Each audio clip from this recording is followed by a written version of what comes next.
Hello everyone, this is Brandon, and for a few minutes I'd like to talk about diet readiness. We all know that there is no perfect time to start a particular diet or a plan, but we do have to understand that there are better times than some to start that. The reason I say that is because we, with the best of intentions, can set ourselves up for failure if we don't ask ourselves a certain set of questions. All right? The main thing with any type of plan or diet that you follow is you want to be consistent and you want to be able to do it long term. Doing it for 1, 2, 3, or 4 weeks, that's just not long enough. What's going to help you do it for months and years at a time? So I have a couple of questions followed by a few examples as to what you need to ask yourself when those things come up, when you're thinking about doing a plan.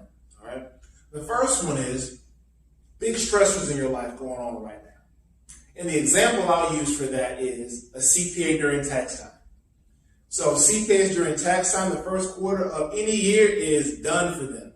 They have a lot going on. There are a lot of deadlines they have to meet. There are a lot of hours they have to work.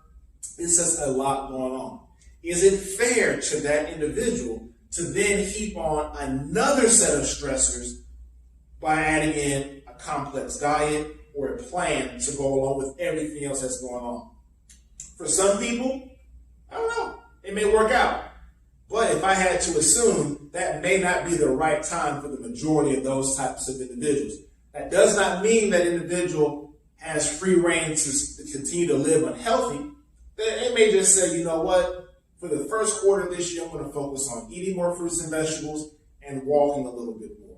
And then I'll worry about fully committing to a plan after the first quarter of this year or after tax day.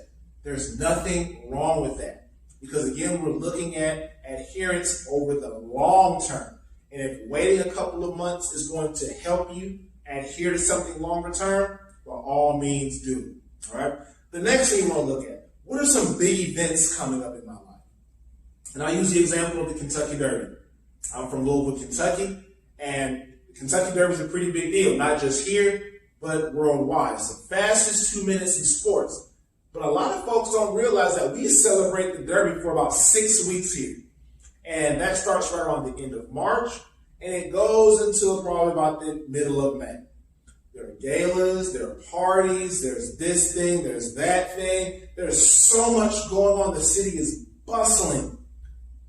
For some, adding on a new diet or a new plan may not be the best thing because of everything that's going on. But again, that individual can say, you know what? Middle of May, locked in. This is when I'm fully committed. And until then, I'm going to eat more fruits and vegetables.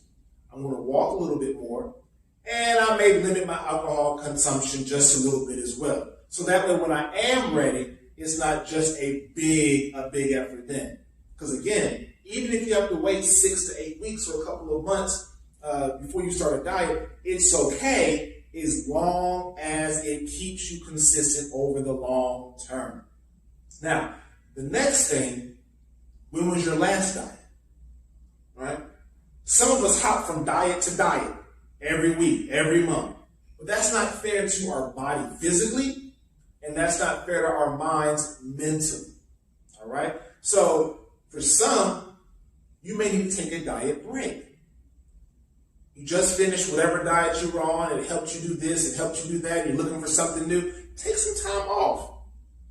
Don't stop and diet on a Friday and then pick up a new diet on a Monday. You got to give your body a chance to recover because dieting is stressful to the body.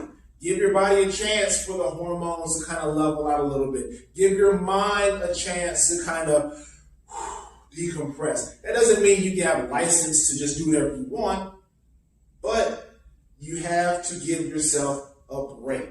And so if you're just stopping a diet, give yourself a couple of weeks to a month until you start something else. All right? Now, if you answer all these questions and you're like, you know what, today's a good time, then go ahead and do it. But if you're like, ooh, I need to wait a couple of months, there is nothing wrong with putting it off. You can set a date. I want to do it by this date. You can start having smaller health goals that you want to accomplish in between that time. as far as walking more, eating more fruits and vegetables, drinking more water. There are things that you can still do, but going all in at this particular day may not be the best thing for you. And that's not something that's widely talked about. But diet readiness is definitely something we have to ask ourselves. Are we ready? Can we do this thing for this amount of time right now, knowing life is as it is? So if you do have any questions about what I was talking about, you're more than welcome to reach out to me through direct message, through text message, through email, through phone call, whatever it is comfortable for you. I thank you for taking the time to watch this video, and I'll be talking with you soon.